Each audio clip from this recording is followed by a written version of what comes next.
Here is history all over Pittsfield, Illinois' square with the Abe Lincoln statue and historical buildings like the courthouse. However, recent modernizations in downtown facades have sparked a discussion, and city leaders are working to clear the air about historical ordinances. WGEM's Claire Edlin reports.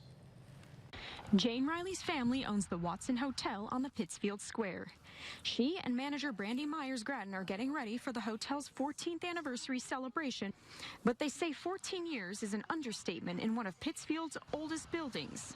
A lot of people like our ceiling. It's original. They like the fact that Abraham Lincoln has been in our lobby, played checkers. A historic gem for tourism. We try to keep it, just like it was. The Watson Hotel is an example of what was discussed at a recent city council meeting. Mayor Gary Mendenhall says a recent modernization of an old structure downtown had some people upset, thinking it did not fit the historical context that downtown Pittsfield is known for. Mendenhall says the rules had to be clarified at the last city council meeting. They attempted to basically see what the interest was in having an historical district.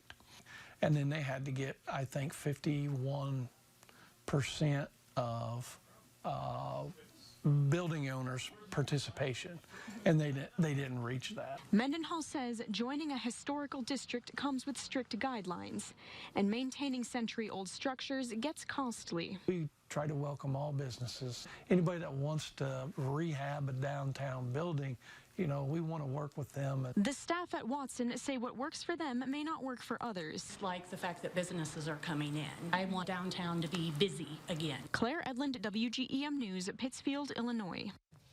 And Mendenhall says the city does its best to encourage building owners to remain historical.